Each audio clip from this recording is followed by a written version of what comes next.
बहुत बहुत स्वागत करता हूं दोस्तों आपके अपने YouTube चैनल हिंदी साहित्य में। दोस्तों पिछले वीडियो में हम लोगों ने पढ़ा था अल्प प्राण और महाप्राण के बारे में। तो आज हम लोग यहां पर रचना के आधार पर जो शब्द के प्रकार होते हैं, रूढ़ शब्द, यौगिक शब्द और फिर योग रूढ़ शब्द। दोस्तों इस पे आपको YouTube पर काफ़ी सारे वीडियोज़ देखने को मिलेंगे, लेकिन मैं आपको काफ़ी सरल भाषा में यहाँ पर आपको एक्सप्लेन करने वाला हूँ कि आखिरकार यहाँ पर रूढ़ शब्द क्या होते हैं, यूढ़ शब्द, यौगिक शब्द और फिर योग रूढ़ शब्द में आखिरकार अंतर क्या है और इसको कैसे हम लोग एग्जामिनेशन में इसके प्रश्न को हल कर सकते हैं। तो वीडियो को लास्ट तक देखिए। वीडियो अगर अच्छी लगे तो वीडियो को लाइक करने के साथ चैनल को सब्सक्राइब करके हिंदी साहित्य का हिस्सा जरूर से बने।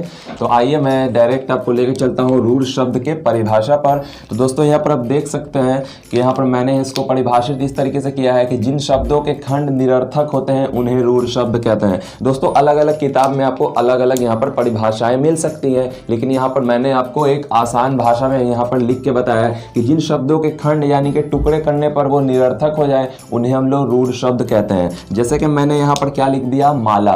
तो माला यहाँ पर जो मैंने लिखा तो मा आकार प्लस ला आकार, यानी कि यहाँ पर माला जो मैंने लिखा तो इसको अगर मैं टुकड़े में बांट दूँ तो ये जो माँ है और ये ला है, तो क्या माँ का मतलब कुछ होता है? नहीं होता है। लेकिन अगर माँ के ऊपर चंद्र बिंदु में अगर लगा देता तो ये माँ बन जाता, ठीक है। लेकिन ये वाला सिर्फ माँ है, माँ। उसी तरीके से ये ला का मतलब कुछ होता है? तो नहीं होता है। उसी तरीके से मैंने यहाँ पर हाथ को यहाँ पर खंडित कर दिया, हा, ठीक है, और प्लस था, ठीक है। तो हा का मतलब भी कुछ नहीं होता, था एक व्यंजन वर्ण है जिसका अर्थ तो कुछ नहीं होता। उसी तरीके से मैंने यहाँ पर लिख दिया घर, तो घ में यहाँ पे घ और यहाँ पे प्लस यहाँ पे र, ठीक है। तो यहाँ पर घा भी एक व्यंजन वर्ण है जिसका अर्थ यहाँ पर कुछ हमको नहीं मिल रहा, इसको खंडित करने के बाद। उसी तरीके से रा का भी यहाँ पर कोई अर्थ नहीं है। उसी तरीके से मैंने यहाँ पर लिख दिया क्या, रात। तो रात को मैंने लिख दिया रा, ठीक है, और प्लस ता।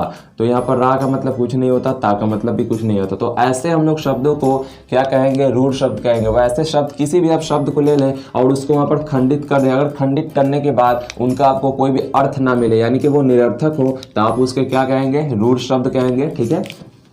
अब उसी से रिलेटेड यहाँ पर है दोस्तों यौगिक शब्द। तो यौगिक शब्द में यहाँ पर आपको नाम से पता चल रहा है, यौगिक यानी कि ये किसी के मेल से ही बना होगा। अब किसके मेल से बना है तो आइए यहाँ पर देखते हैं। तो रूढ़ शब्दों के योग से बने शब्दों को यौगिक शब्द कहते हैं। तो अभी हम लोगों ने उपर्युक्त वाक्यों में क्या पढ़ा कि वैसे शब्द जिसको अगर खंडित किया जाए तो उसका जो यहाँ पर जो अर्थ है वो निरर्थक हो जाता है, उसका कोई अर्थ नहीं बचता, ठीक है। वैसे ही शब्द को जैसे मैं यहाँ पर अगर लिख दूँ, जैसे मैंने यहाँ पर क्या क्या लिया, राजपुत्र। तो अगर मैं यहाँ पर लिख दूँ राज, ठीक है, और इसको लिख दूं प्लस पुत्र, ठीक है।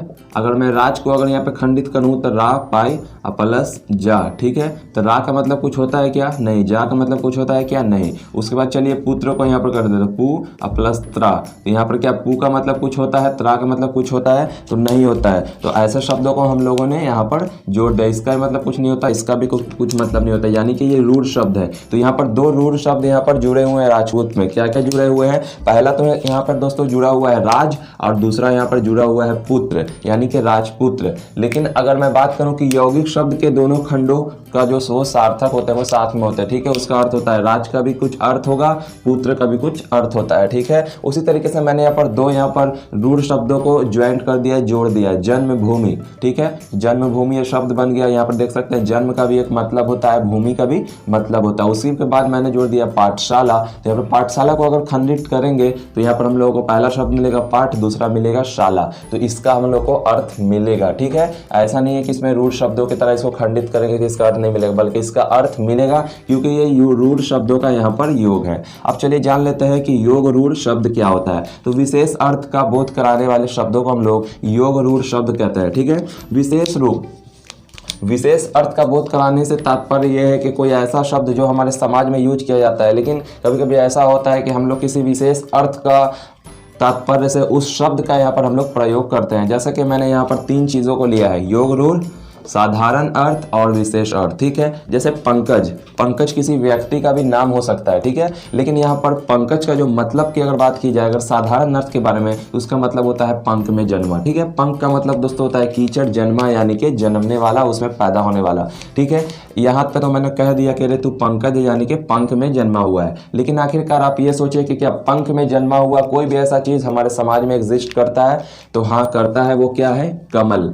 कमल का जो फूल होता है लोटस, वो दोस्तों कीचड़ में ही उगता है, इसलिए हम लोगों ने उसको पंकज का नाम दे दिया है, जो कि एक योग रूढ़ शब्द है। उसी तरीके से दशानन, दशानन का जो साधारण अर्थ होता है वो होता है दोस्तों 10 मुख वाला। ठीक है, तो क्या हमारे समाज में कोई ऐसा बंदा है जिसके 10 मुख हो? तो नहीं, लेकिन अगर कथाओं के अनुसार पता चलता है कि रावण एक ऐसा मतलब व्यक्तित्व था जिसका यहाँ पर 10 मुख था, तो उसके लिए हम लोग दशानन शब्द का इस्तेमाल कर सकते हैं। उसी तरीके से यहाँ पर दोस्तों हिंदुत्व में यहाँ पर लंबोदर, इसका शब्द का इस्तेमाल किया जाता है। जैसे लंबोदर का जो अर्थ होता है साधारण, वो होता है लंबा पेट वाला।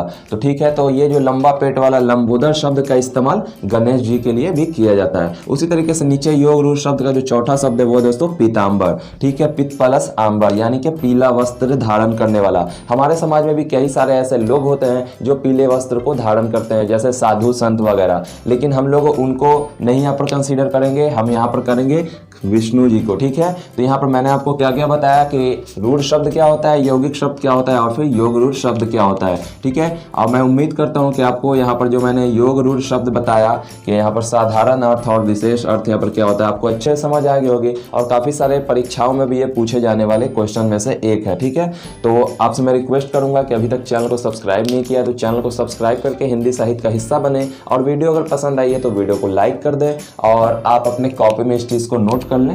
तो